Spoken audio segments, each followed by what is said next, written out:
welcome to another episode of the Board Game Mechanics.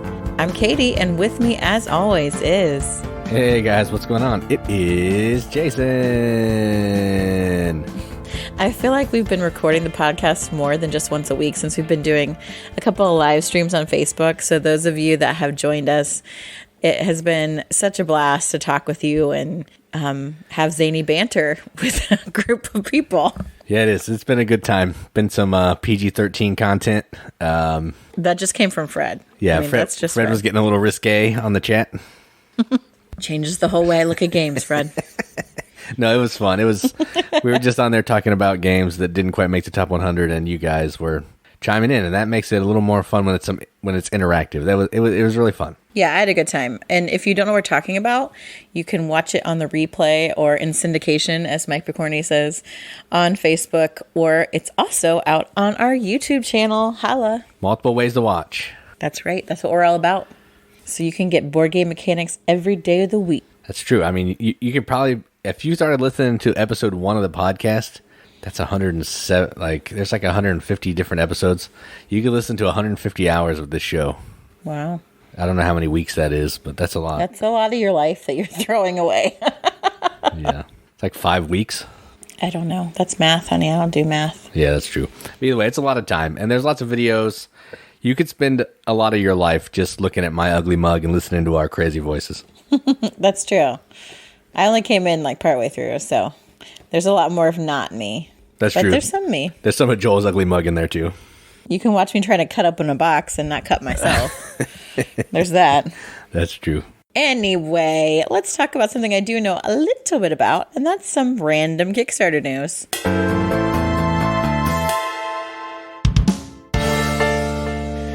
So I picked totally random things out there in Kickstarter, and honestly, I have a ton queued up that just kind of interests me. And so when it comes to episode time, I just sort through. I'm like, what speaks to me right now? And I also look at stuff that really is coming to fulfillment soon. So that way, there's a sense of urgency and then you can really catch stuff before it goes away. So the first one I want to talk about is a super silly, probably super stupid card game, but the artwork's adorable and the theme is hilarious. And it's called Turf War Unicorn City. That name is awesome. It is, because in this game you're trying to get gangs of unicorns to win a turf war for your gang to be in control of Unicorn City. Is it like the Jets and the Sharks? Yes, but you're different types of unicorns. So awesome. There's 70 some cards in the deck, and 60 of them are different types of unicorns. And there's a ninja unicorn, and they always win the turf battle.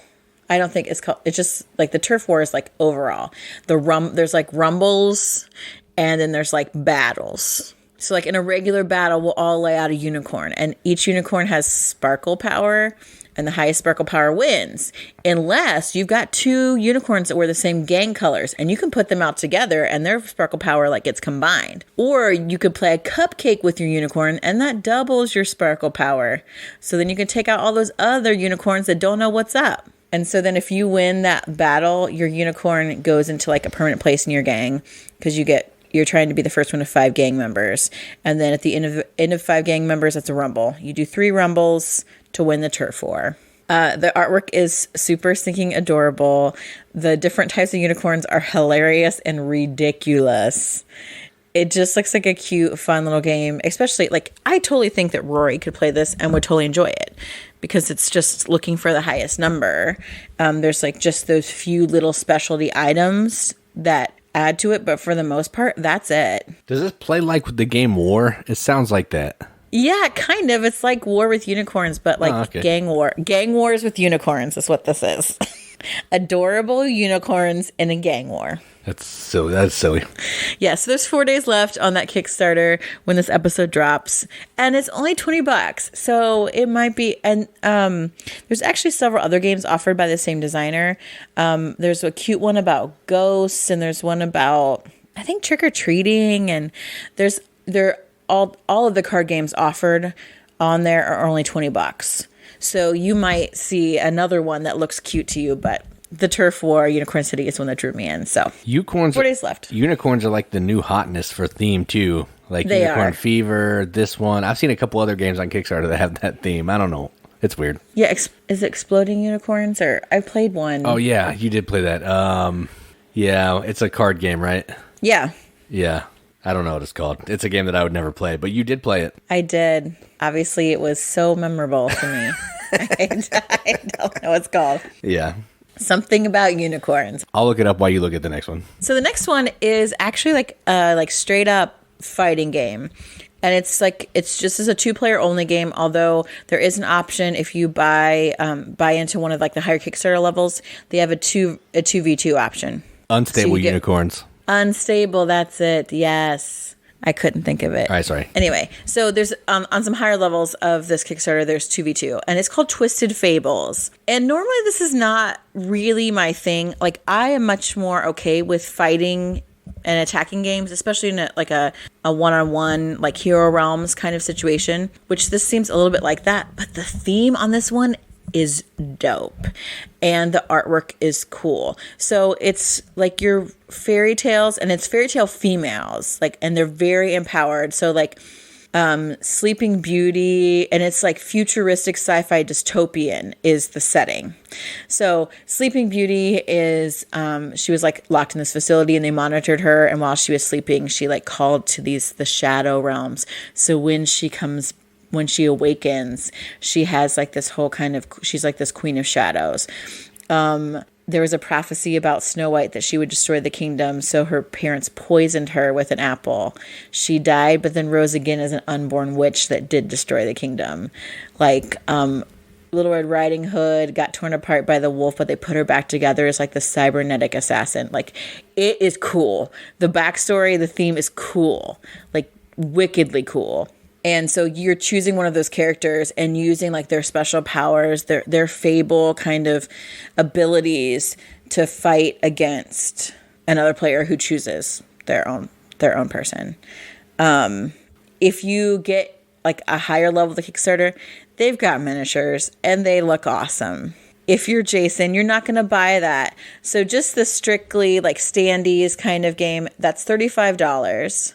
So it's not even like a really bad price point for what, like if you like that attacking kind of game, this seems like a really cool implementation of it. And so there's 5 days left on that Kickstarter, and it's $35 for just the basic pledge level, and that is Twisted Fairy Tales. All right, so it's not just the minis. That's the reason I wouldn't buy this game. It's that it's a 1-versus-1 attacking game. Well, right. Oh, Twisted Fables, not Fairy Tales. Come on, Katie. Yeah, Twisted Fables, yeah. Twisted Fables. So it's a fairy tale. So you do it, and I probably would, because it's asymmetrical, so you've got these different powers, and it's deck building, so that puts me in the mindset of, like, a Hero Realms, Star Realms kind of thing, which I totally love. And there's different miniature scales, too. I mean, they look awesome. And this is the other thing. They are all female creations. Not one of the recreations makes them look like some slutty hoe bag that Lame. forgot I'm out. half of their outfit somewhere. They are powerful. Red Riding Hood has got like this machine gun that she's working with. I mean, Scheherazade is showing some leg, and the Little Mermaid has a bare midriff. But I mean, other than that, and the artwork is really, really cool. There's like an art book even, but it's cool. I think if you like that kind of, and I love deck builders, I love that. And I don't mind the fighting. Like, this seems like really fun. I will never play it because Jason will never play it. That's not true. Chris could maybe back it and bring it over. Yeah, I guess that's true. But still, it's only 2 versus like 1-on-1 or possibly 2-on-2. So who knows if we'd play it. But yeah, that's Twisted Fables. It looks awesome. 5 days left on the Kickstarter, $35 for the basic. Cool. So I'll take the last one because this is one that I actually have knowledge of. And it looks really cool, and I'm sad that I didn't get to play it. It is cool. And this is Studies in Sorcery from Weird Giraffe Games, or as it was previously called, Degrees in Darkness. I don't know why they changed the name. Probably, I don't know, it was offensive or something. But this is a contract fulfillment game with some push your luck. So what you're trying to do is you're trying to dig up bones and get different kinds of ingredients to bring back to complete these spells. You're going to like reanimate a skeleton that's going to give you some points at the end of the game and may give you a special power. You may do, I can't even remember what they are. Alchemy. Yeah, you're doing a whole bunch of different kinds of spells, essentially. There's like 3 types that you can pick. Right. You can do like necromancy, alchemy, or I just looked at this. It sounded so cool too. Yeah, so you're on your turn. You can play some cards down to try to fulfill your recipe that's in front of you. You can go dig through one of the piles of the graveyard, which is kind of like a push your luck thing. You're going to look at a pile, pass over it if you don't want it. Look at the next pile, pass over it if you don't want it. Look at the next pile, pass over and you don't want it. But if you pass over all the piles, you only get 1 card off the top, and all the other piles get a card added to them to make them, more enticing in the future. So that's my favorite part of the game. It's really cool. Or I think you can buy new contracts to come over in front of you, and you can buy different types of ingredients. There's a candle and one other thing, a candle and one other piece that's always available for purchase that you don't have to dig in the cemetery for. And you're just trying, it takes place over, I think, 6 rounds. You're just trying to complete more contracts than your opponent. You're also going to have a special, like, what is it called? Grant. It's worth $5 that you can cash in to spend to buy some cards. And every card that you find in the cemetery is also going to have a monetary value. So you can use the card to fulfill a recipe or use it to sell to buy some stuff, which is really cool. It's a really cool theme. It's plays in like 30 minutes. It's really fast. Weird Giraffe is really good at that, like 30-minute filler type game. And this one kind of hits that same niche. So if you want to see how it plays, because my description was horrible, there's a video on our YouTube channel that I did showing the game off. It's really fun. It doesn't really play. I mean, it's a contract fulfillment game and push your luck, so it's not like groundbreaking, but the way the mechanics go together is really fun. So Studies in Sorcery, 6 days, $19, and that's a pretty sweet deal because it's a lot of game for $19. Yeah, it looks really fun. I wish we'd been allowed to keep the prototype for this. However, what's confusing to me is it says it's Studies in Sorcery is an engine building and drafting game. And it doesn't sound like that from what I've read and your description. I mean, you complete when you complete the recipe or the spell, some of them will give you a special power that happens, but not all of them. So if it's engine building, it's like maybe 2 cards over the course of the game, or depending if you want to focus on that, you can do it. And the drafting, maybe they're counting digging into the cemetery as drafting, but that feels like push your luck to me. Yeah, it looks pretty cool. I like the theme. I like the kind of like, I don't want to say hokey artwork, but it's real like light. Like it's not super detailed, but it's just kind of like these cool little sketches. I really want to play this. Did we back this? I thought she said she was going to send me one, so I did not back it. But if you want to back it, there's 6 days left on that. It's only $19. I know there's been some chatter in the Riveted about it because Weird Giraffe does some cool stuff. This looks like an easy buy for $19. So check it out, Studies in Sorcery.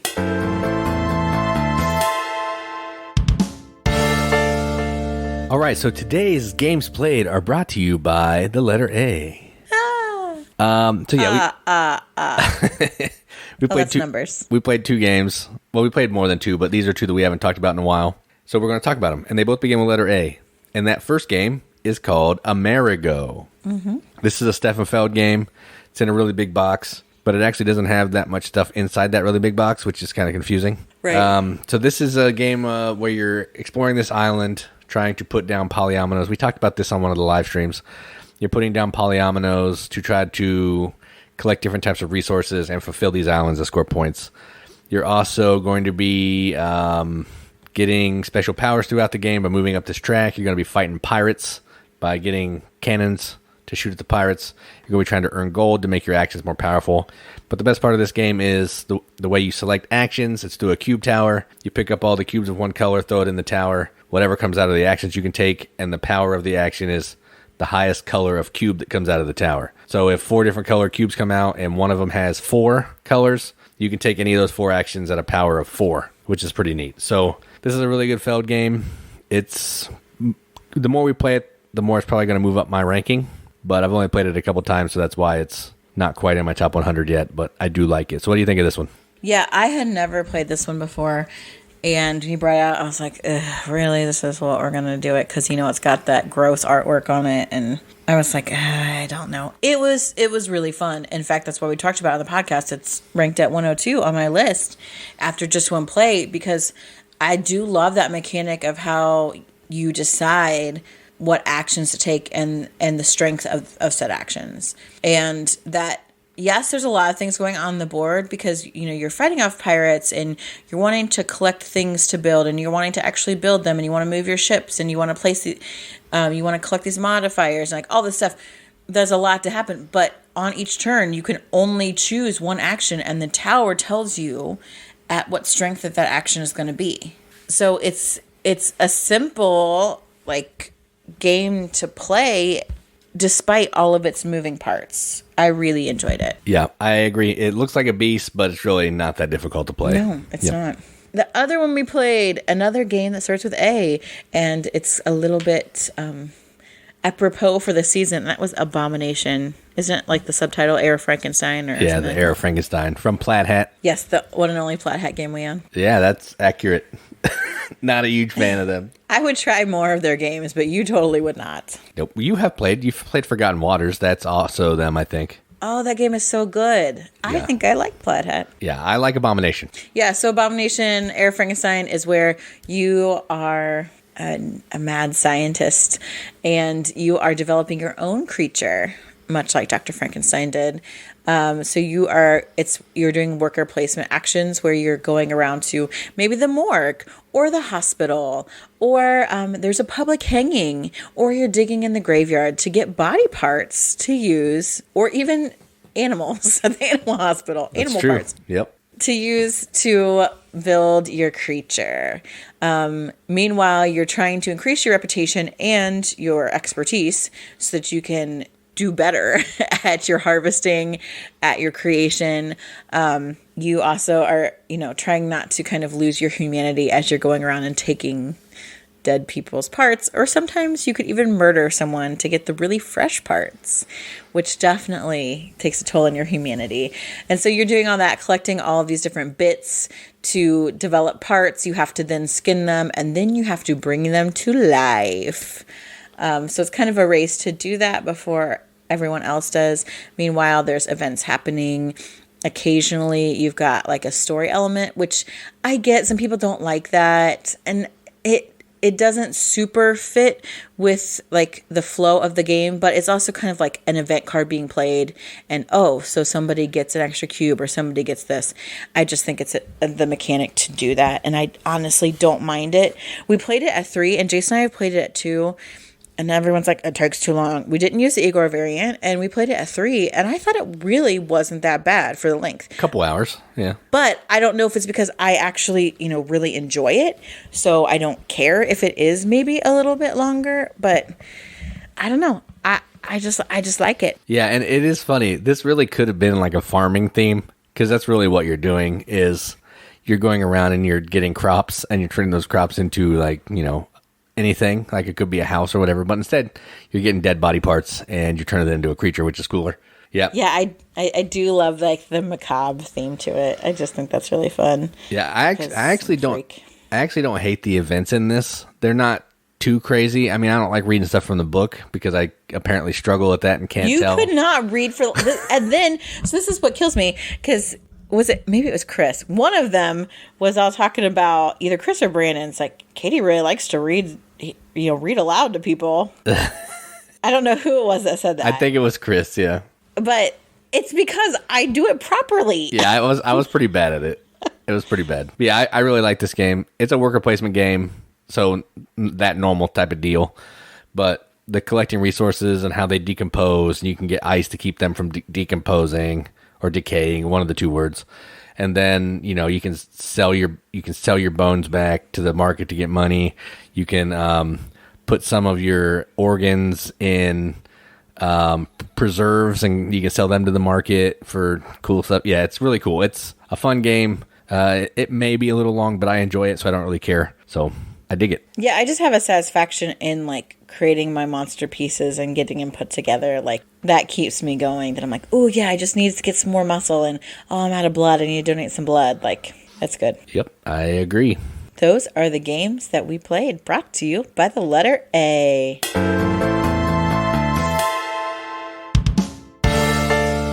All right, so continuing on in our top 100 games of all time. And of all time seems like hyperbole, but it's really because we go back to the games that we've ever really kind of played or thought about playing, or, I mean, we've played them, but it's not just this past year.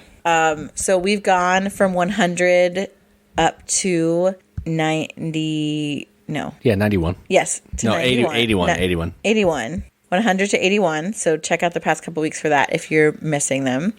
We talked about 101 to 150 on Facebook Live. So that's also out there on Facebook or on YouTube. And so today we're going to give you 80 to 71. And Jason is going to start with his number 80. All right, so my number 80 is a game that some have said looks disgusting and has terrible art. And it might, but I don't care about that. And I like the game. So my number 80 is Terra Mystica. This is a game of, let's see, you're trying to build different types of buildings out on this map. And the trick is the civilization that you're playing only likes a certain type of land. So maybe if I'm water people, I want to have all the tiles. In order to build my buildings, I have to terraform them to water. Or if I'm like tree folk, I have to terraform all the tiles to forest. The trick here is there's an amount of effort that you have to put in based on what the tile is when you're starting to terraform it into that. So you're going to spend actions to terraform the land to the tile that you need. You're going to spend actions to build the certain types of buildings. As you build buildings and they come off your player board, you're going to unlock special abilities, more income, more cubes that you can have to use for actions, that type of thing. It has a really tight economy. It has some end-of-round goals that everybody's trying to complete to score a bunch of points. And I think it takes place over 6 or 7 rounds. I'm not sure on that. And it's really fun. It's a lot to teach. It has a lot of rules. And that's probably why I don't play it as much as I would like. But I would like to play it some more. And that is my number 80, Terra Mystica. Yeah, I would like to play this. But you don't want to teach me or explain the rules. So I will teach you. I just don't want to teach a bunch of other people. Okay, well, it's on the board of illegible games we haven't played, so... It is. Or I haven't played, so hopefully we'll get around to that soon. My number 80 is a game that no one would say the artwork is gross. In fact, it is absolutely the opposite. It's beautiful, and that is Tokaido. This is Antoine Bauza, right? Yes. Oh my gosh, yeah, I knew somebody. Okay. I'm sure there's probably somebody else on there, but I'll just give Antoine Bauza the credit because he's the person I can remember. No, he's the only designer. Okay, great. I'm 2 for 2. Hey. Tokaido is so gorgeous. It is about taking a casual, kind of like vacation walk through Japan. And on the way, you're going to stop and eat at some places. You're going to visit some friends. You're going to get some souvenirs. You might paint some landscapes, visit the hot springs. It's just so chill and relaxing. It has the mechanic where you can move as far as you want on the line for them up to certain checkpoints, but you can't go back. So there's also limited spots at each of these different places, and so you can't occupy a spot someone else already has. So while there's a really tight where am I going to go, where do I need to go to make these set collection types of things happen or hit these goals, I feel like I get briefly mad, but I move on because it's so relaxing and beautiful. Yeah, I agree. This is a really good looking game. I get irritated too when I can't get what I need to get, and I've gone in between places where I get food. I've gone to one place because everything else is full, but the game takes 30 minutes and it's just a good time. So I agree with you. And it's really easy to introduce to people and kind of a nice, entry weight kind of game that's pretty. So that's my number 80 is Tokaido. My number 79 is a game that someone sent me for my birthday. Someone in the Riveted, Mike, thank you. And it is a game called Circadians First Light. This is from Garfield, so like Shem Phillips and all that stuff. And it is a dice placement game where you are trying to upgrade your lab, send people out to this little planet to get resources, get different types of gems. You're trying to earn favor with these different aliens that are going to give you some special abilities. Trying to get some spaceships to be able to do some special actions and all that. It's a lot of resource management, resource conversion, and as you're using dice in some areas on the board, they're going to get locked up in there for the rest of the game. So you're trying to balance, do I want to take one of those big actions now and lose my die forever? Or do I want to just do some stuff on my own player board, not have a great round, but I'll have more dice to do some things. So it's a lot of juggling. It's really cool. It's got really nice art. I love dice drafting and dice placement, and so that's my jam. So my number 79 is Circadians First Light. I still have not played this. I saw you and Mike play it at like Nerdapalooza last year, and it's hard because it's space, and I hate space. But barely. You both have said that it's really good, and it's mostly like farming. Yeah, it's space farming, yes. So maybe I'll give it a go and try and look past how ugly I think the space theme is. I think the artwork looks nice, though. The art is nice, but yeah, the theme is, I could care less about the theme, but I do like the way it looks. My number 79 has an interesting look, and I don't think it's space themed, but it's like AI themed, which is another one I don't like. I don't like a lot of like robotic, mechanic kind of stuff. But this game won me over, and that is Sentient. So Sentient, really the theme is pasted on, to be honest. Like, I'm trying to get over it. I know it's a problem I have. I'm working on it. So our new hottest buddy brought this game over, and I'm like, like the artwork is like cool in like an abstract way, but it doesn't compel me to want to play the game because, again, I don't want robots or artificial intelligence or dystopian or futuristic or any of that crap. But the gameplay on this is so cool that you are drafting. Well, you've got these die, and then you're drafting cards that kind of go between them that are going to affect the dice that you have. But you're putting cards on either side of one die. So each one may affect it different ways, but they still have to fulfill the requirements of the card. So you're really making this like really like carefully laid out engine, and you're trying to get everything to balance. And I don't know why that appeals to me so much, because that is everything that I normally can't stand. Like, honestly, like I keep talking about how I want to introduce this game to my sister because she's an accountant and she loves that kind of boring numbers crap. But for some reason, like, I just really like this game. Obviously, it's like number 79. And I've been thinking lately how much I want to play it again because I haven't played it for a while, and I just really enjoy it. So that's my number 79, Sentient. Yeah, this is a good game. I'm not sure where it is on my list, but I do really enjoy playing this. It's got some cool, like, auctioning stuff for cards. And yeah, that way that dice and card mechanism works on your board is awesome. I agree. So my number 78 is a What's Your Game game. And it is called Zhanguo. I don't know how you say it. Zhanguo?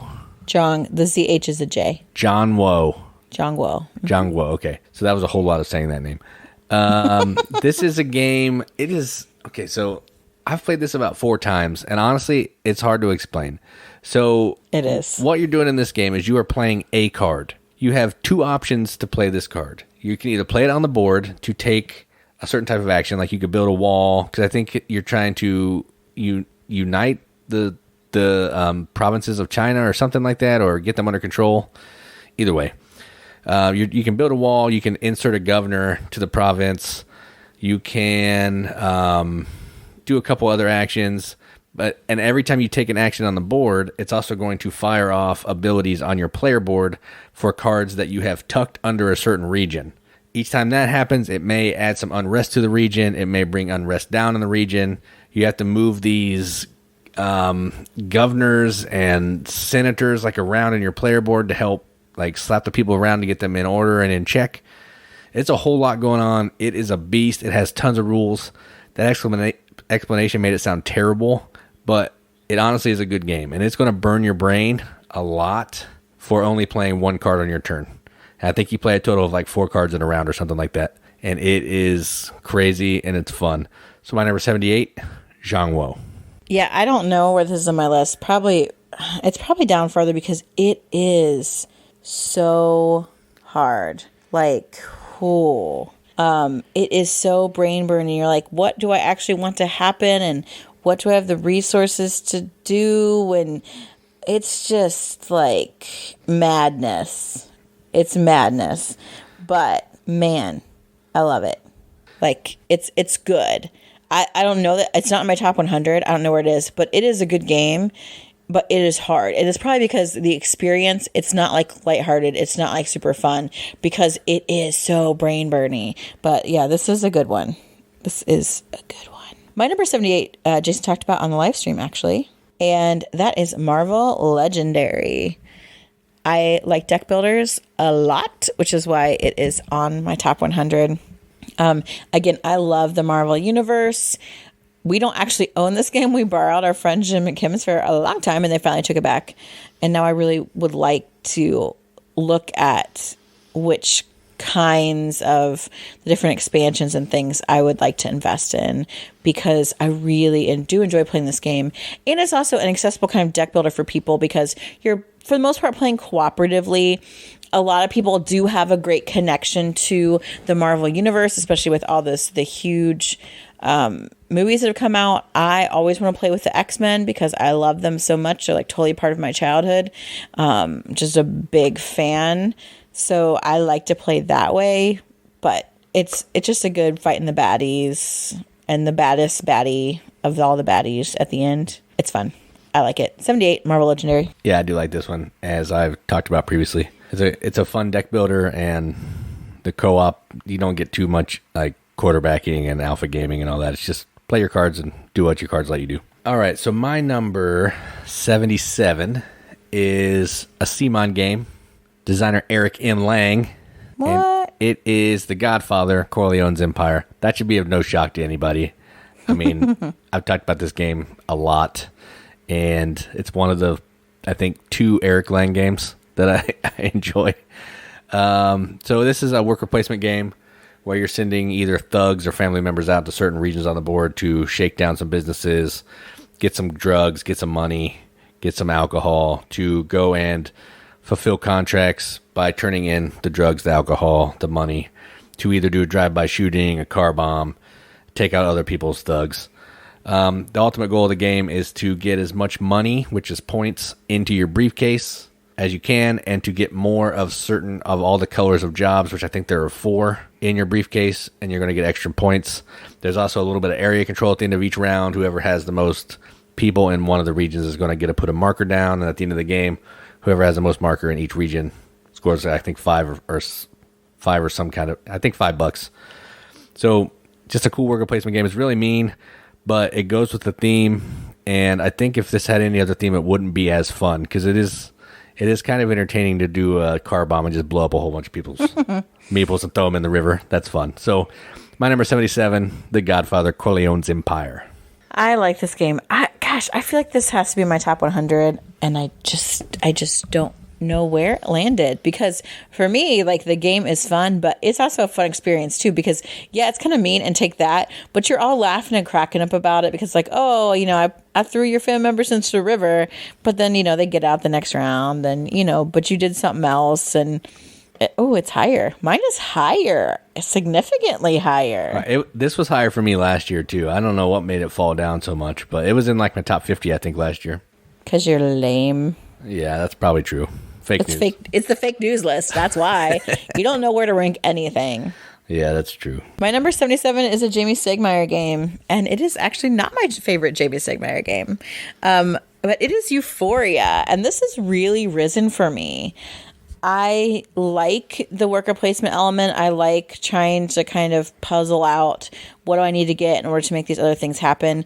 The only thing I don't like again, and I don't know why Jamie does this in almost all of his games, the race to so many stars or so many whatever, like the first to get to that. I despise that kind of mechanic.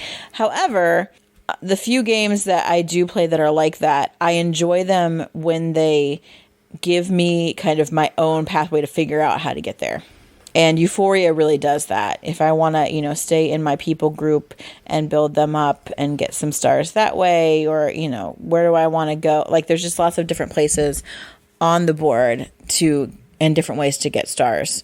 So I do like that about this game. It's weird. I do not understand the theme at all. The artwork seems kind of abstract to me, but it's a pretty fun game. And really, I don't think that complex, but maybe I'm wrong with that. So my number 77 is Euphoria. This is a good game. I enjoy it. This is one of the, I don't know if it's one of the first ones, but it's one of the first ones I've played where you can actually bump workers out of a spot, which is pretty neat. So I think a lot of people do that now, but that was pretty creative when I played it for the first time. I like this one a lot. My number 76 is a worker placement game as well. We like a lot of worker placement games, apparently. Of course we do. Yes. And this is Rajas of the Ganges. Oh, I love this game. Yeah, this is, it's really pretty. It's not the normal boring and beige that we like. This actually has colors. It has really bright colored dice that you're using as resources. And what you're doing in this game is you're sending a worker out to a spot in normal worker placement, but you're using dice as kind of like the currency to be able to make these workers activate. So I may need to send a blue die, or I may need to send a 3 of something to take the action of the space that I'm going to. I can also go to spaces to get dice. I can go to a space to be able to get these tiles that I'm going to be putting on this board that's in front of me to try to make paths from my castle out to the side of the board to get some bonuses. That requires a certain value and color of dice. It's just a really interesting way to use workers and dice together in a worker placement game. And the cool thing is you're trying to, the way the game ends is you're trying to get your points and I think your fame or something to cross. So they're both the tracks are going the opposite way. And once somebody meets, the game ends. And then you're going to see who, either if only one person meets, they win.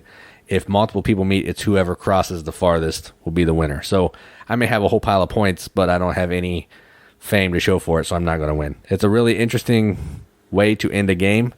I don't really think there's a ton of games that do that, at least not that I've played, but there should be because it's cool. So my number 76, Rajas of the Ganges. I love this game. I know it's way higher on my list. This is probably, I'd say, a top 20, top 30 game for me because it's so fun.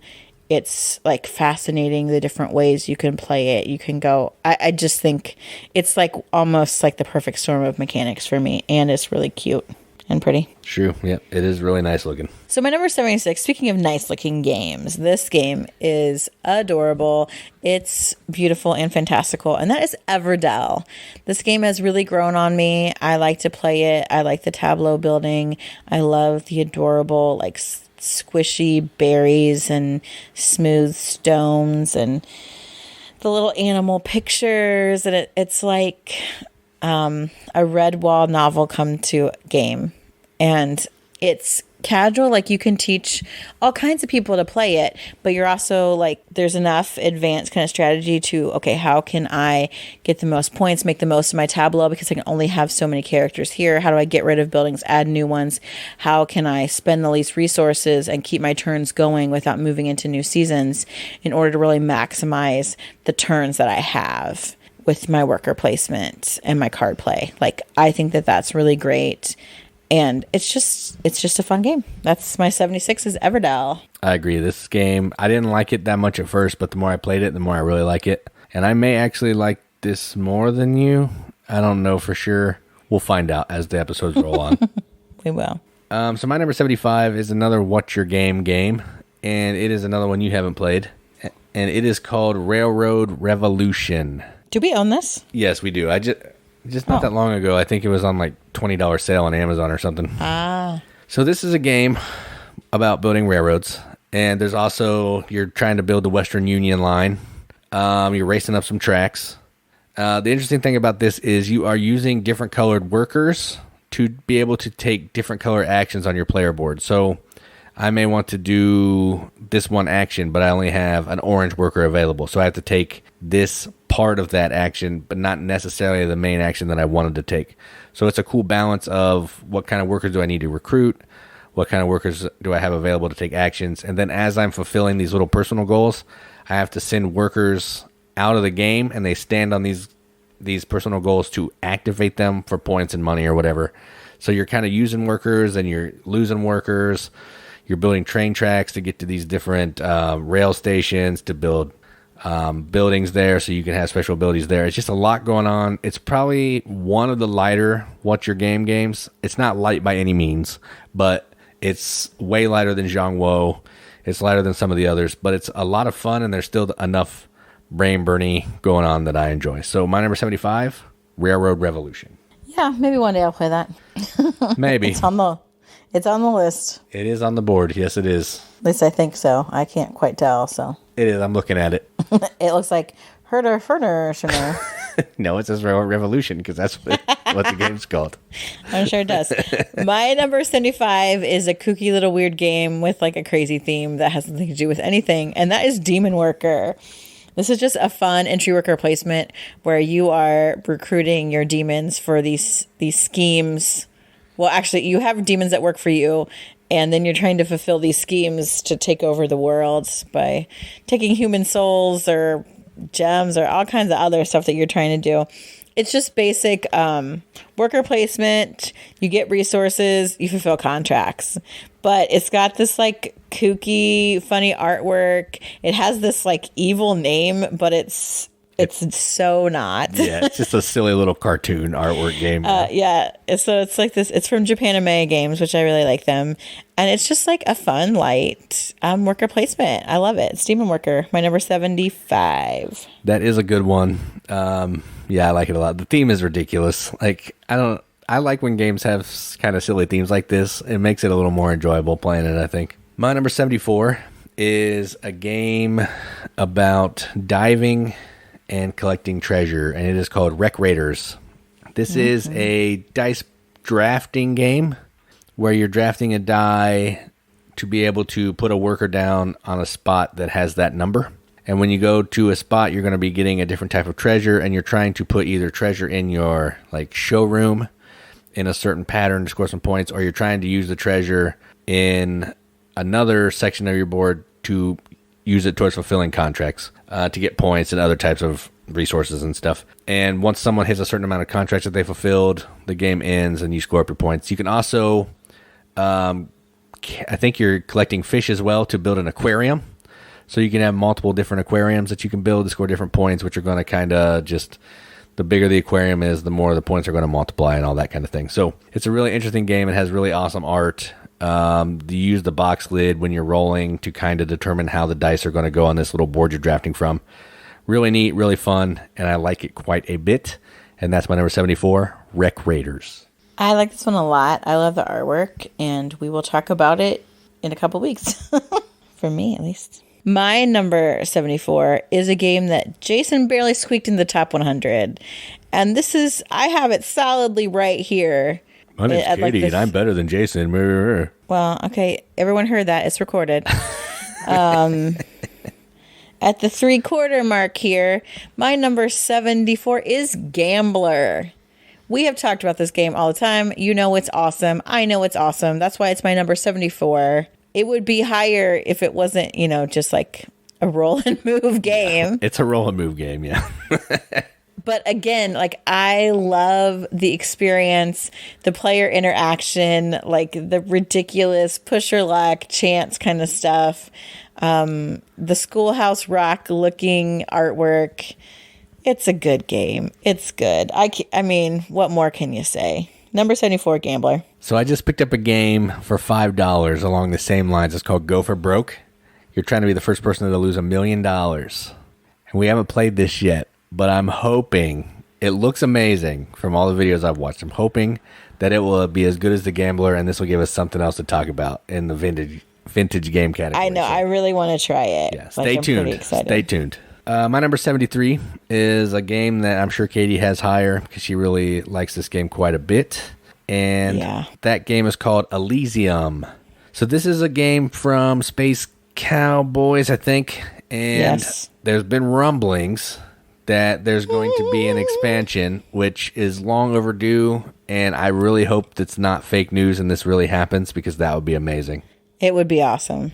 But what this game is it's essentially a drafting game, and you're doing the drafting by spending these pillars that you have on your player board. There's 4 different color pillars.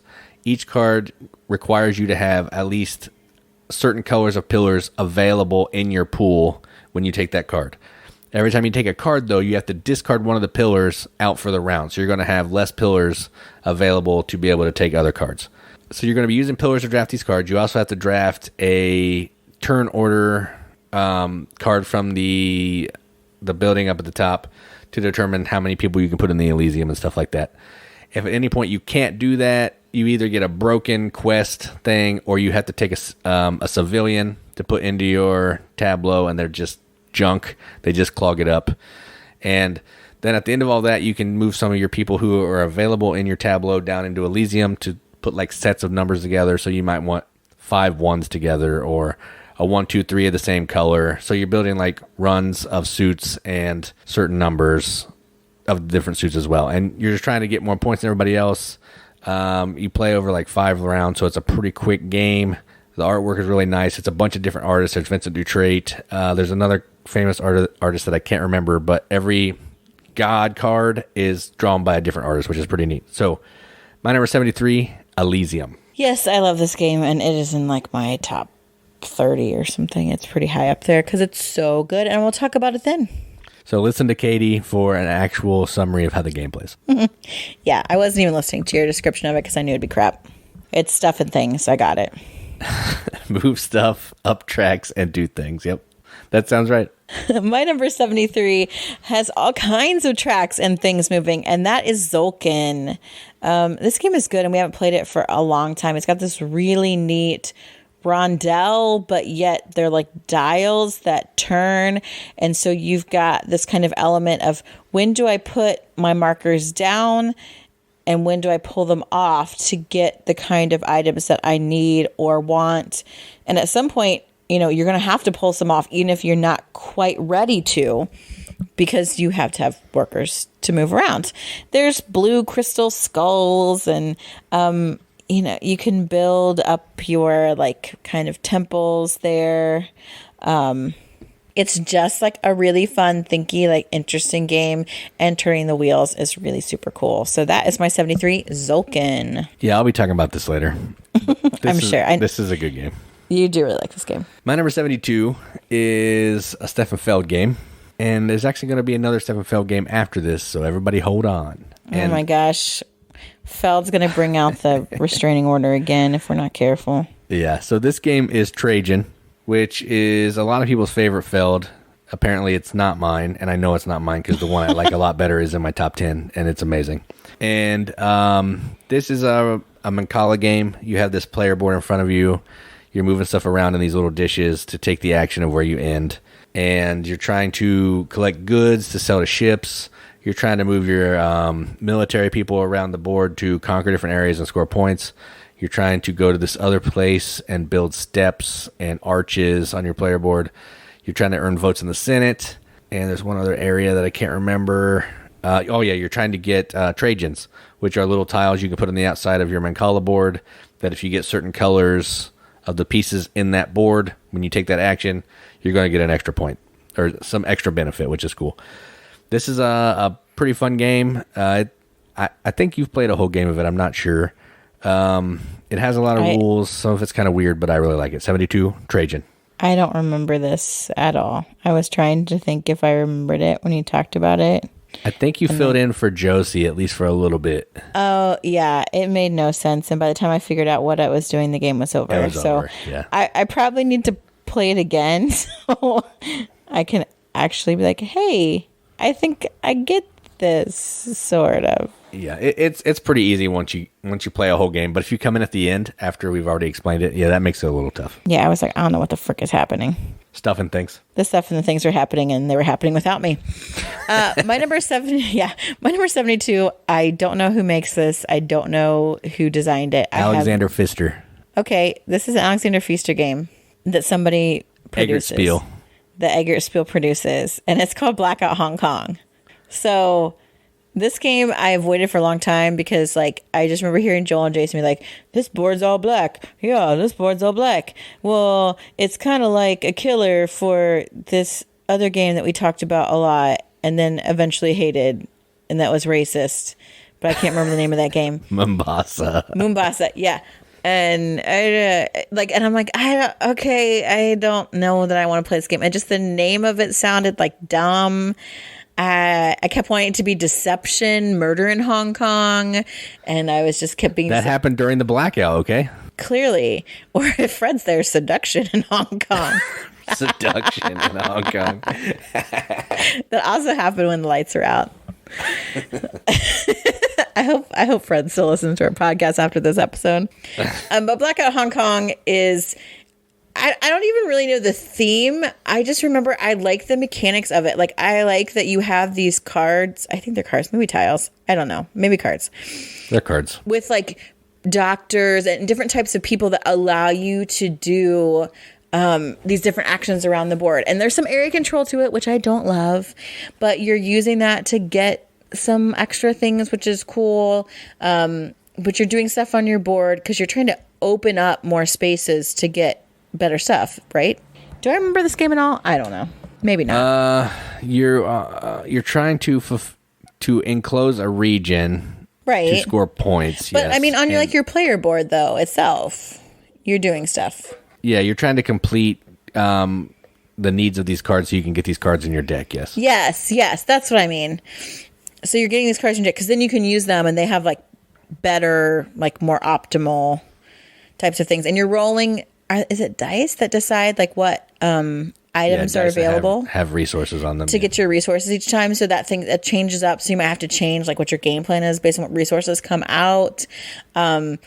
I just think it's really fun, and it has some different things that you don't see in a lot of other games. And so that's what really intrigues me about it. And I'd like to play it more because obviously I don't remember it very well. But there's parts of it that like, man, this really stuck with me. And I'd love to see how I could do it better the next time and the next time and the next time. So I thought it was really good. So that's my number 72, Blackout Hong Kong. Yeah, this is a good game. I played this a lot solo before we played it together, and it even works really well solo. It kind of plays the same. You just get rid of some cards before you take your action to make it more like you're playing with real people. Yeah, it's a good game. My number 71, and the last one I'm going to talk about this week, is from Feld, which I already spoiled earlier, and it is called Aquasphere, which this is a game that's not boring and beige. It actually has lots of color. It is blue and yellow a lot. And it has these little robot meeples, which is always cool. It has little submarine meeples. And what you're doing in this game is you are a scientist, and you're in this underwater aquasphere trying to do research. You're trying to collect octopods, is what they call them in this. Well, you're trying to save your laboratory by getting rid of these octopods. You're trying to collect these black gems. You're trying to build new ports for your submarines to make it easier for you to move around from place to place. You are trying to collect time tokens because apparently walking from one side of the aquasphere to the other takes a lot of time, and you need to have time to be able to do that. It's big, and you're man. Also yeah, that's true. It is big. And you're also trying to program robots to be able to take these actions. So on your turn, you're going to place a robot down in one of the aquaspheres, and you're going to take the action that's in that aquasphere. It's a kind of an interesting game, and the actions that you can take are on this little like programming board. You have a scientist guy that always moves up. He has to follow an arrow, and so there might be a point where you need to take an action, but the arrow that you need doesn't lead over there. So like the action might be on the other side of the little board thing, and you can't get to it. So you're kind of trying to program what you want to do in a round, and it's interesting. It doesn't particularly feel like a Feld game to me. Maybe that's why a lot of people don't like it, but I like it, and it's my number 71. Aquasphere.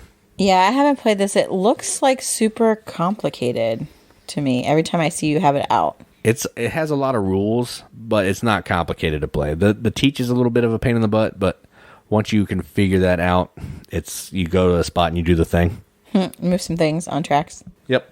Actually, I don't think there's a lot of tracks in here other than a score track. Yeah, I know. It's weird. Wow. How dare they? My last one, my number 71, I used to know who... Oh, man, I used to know who designed this. Paolo Mori. Oh, yeah, Paolo Mori. Is this a cool name? And that is Libertalia. Libertalia is a pirate-themed game. I really dig me some pirates. And in this game, everyone has the same set of cards starting out. And you play it in a couple different phases. So in the first phase, we all have the same type of cards. They all have different actions. And we're going to simultaneously select what we're going to do. And then the actions are going to fire in a particular order. So you're trying to get the most booty. You might try to get rid of some other people's like characters in their ship, their crew members. Maybe get bonuses off your own crew members. And then you move to a next phase. If you have any cards held over, you can now play them in the new phase. And maybe that will enable you to beat out some other people because you've capped a certain card. There's just, it's really easy. I mean, it's really basic on how you play it, but it's really strategic as you're trying to outthink your opponents and figure out what's going to give you the best benefit. Like, it's just great. I love it.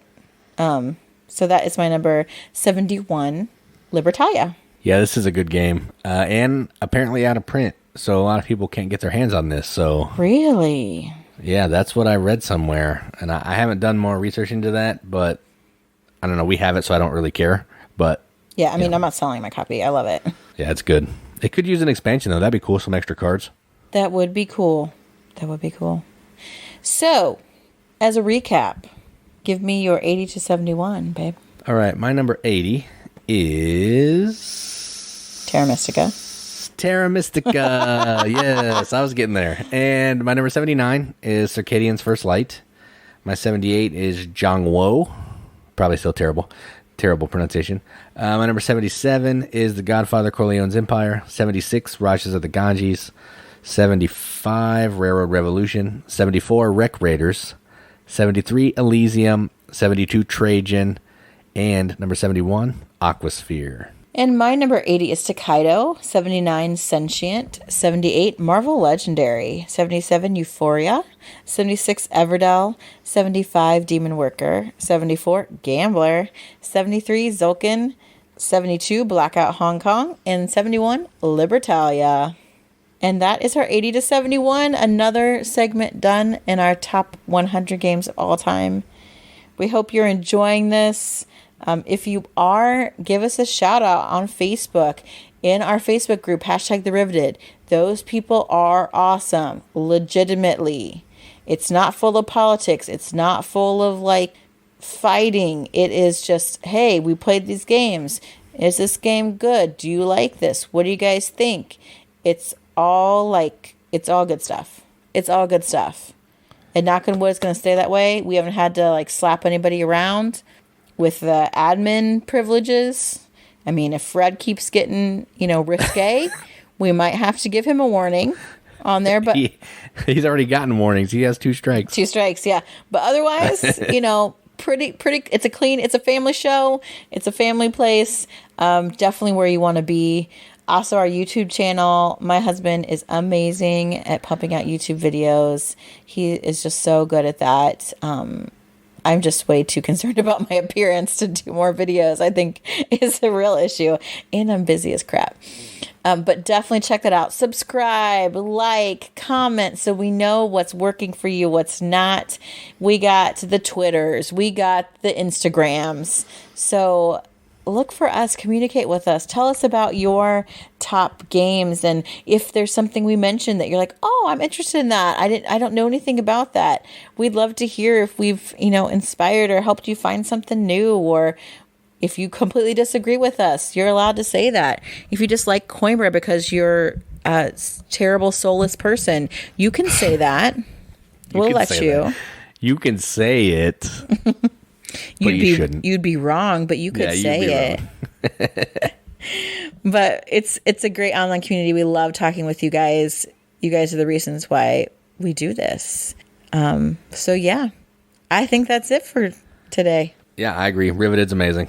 I second everything Katie said. Ditto is what Jason's remark is. Ditto is, it's just a great word. It's a great word. It says so much by saying so little. All right.